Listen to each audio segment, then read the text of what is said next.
Let's talk about a natural antibiotic drink that you can make at home that is really powerful, non-toxic, and you want to take this at the first sign of a cold or the flu. But let's first step back for a moment and just take a look at the big picture. Couple very important things about antibiotics. Number one, they only kill bacteria. They do not kill viruses. So if you have a viral infection, it's not going to work. And the problem with that is there is a big prescription of antibiotics, especially in the US. But when you take an antibiotic that you don't need over time, it can start building up this resistance. So the antibiotic kills a good portion of the good microbes, but the ones that don't die become stronger. They become more resistant. They start becoming pathogenic. So now the next time you take an antibiotic, it doesn't work anymore. And realize this too, in your microbes, if you're only going to kill the antibiotic off and you're not going to kill the candida or the yeast or other microbes that are in your microbiome, now we just threw things off. So in other words, these bacteria were there to keep other things in check, like the yeast and the candida. This is why one of the big side effects of an antibiotic is an overgrowth of candida or yeast. There are two types of antibiotics. There's antibiotics that are not as strong. They kind of slow down the growth of microbial reproduction. And those are usually like penicillin or tetracycline. Now, other types of antibiotics like Cipro or Levaquin, those are more powerful. They have like a black box warning on them because they create side effects, like they can rupture your tendinitis. Yeah, not good. And if you ever have to take those antibiotics, always make sure you take 3 things with them: magnesium, also vitamin E, and probiotics. But for any antibiotics that you take from the doctor, make sure you always take a probiotic at the same time. Antibiotics have been around for a very, very long time, but they weren't necessarily called antibiotics back then. They were just taken by some bit of wisdom. I mean, even like 1,000 years ago, they found in this Nubian mummy significant amounts of tetracycline. Where did that come from? Antibiotics naturally come from molds and other microorganisms in the soil. I mean, even like there's antibiotics in like the mold in bread. So I think there's a lot of wisdom in the past as far as us taking natural remedies for various things. So who knows how that culture got that tetracycline, but you know, it's been there for 1,000 years. Now, the other important thing to know about antibiotics is that after taking them, it could take weeks to years before you get back these original microbes. I believe 80% of your immune system is your microbiome. But what I'm going to recommend in this video is to tap into and borrow from herbs the natural antibiotic chemicals that these plants have developed over eons.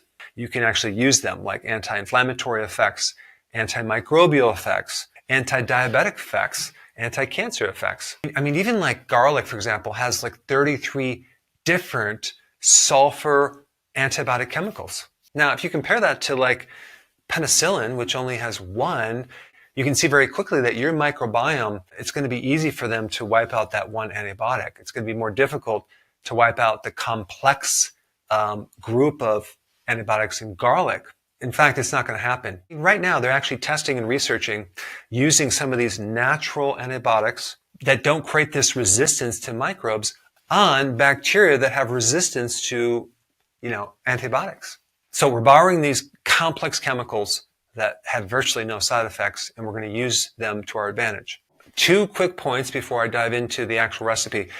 Number 1, if you get a fever, don't try to automatically suppress the fever because you're going to increase the duration of the infection.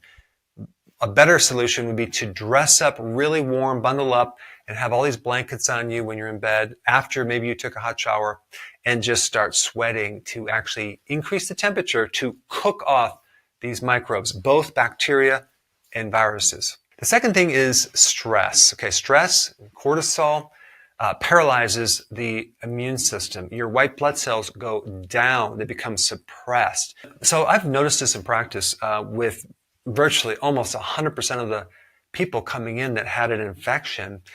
they always had a stress event that occurred right before that made them susceptible to getting the infection. So just realize that and do what you can to keep that stress at a minimum, especially if you're getting run down. So this particular drink should be taken at the first sign of a cough, the first sign of you start sneezing excessively or like a tickle in your throat. Start this, okay? Because you can actually stop it in its tracks so you don't have to go through 10 days of infection. So the first thing is garlic. You're going to take 3 cloves of garlic, okay? And you're going to put those in the blender. Garlic has, like I said before, 33 different sulfur compounds that have antimicrobial properties. The cool thing about garlic, it's very antiviral. Then we're going to use echinacea. The cool thing about echinacea is that it works really good to stop the start of an infection.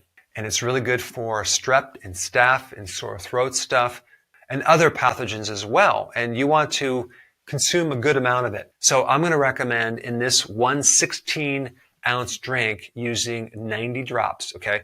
Now, some people just use 30 drops in some water every hour.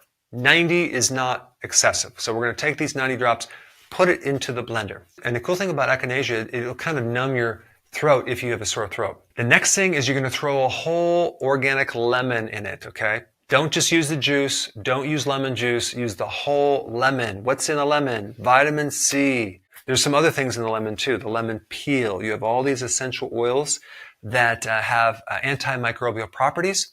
There's antimicrobial properties in the seeds. So you're going to blend all that and you're going to consume it. Now we're going to add 1 tablespoon of apple cider vinegar. Anyway, you're going to take this apple cider vinegar. You're going to put a tablespoon in there.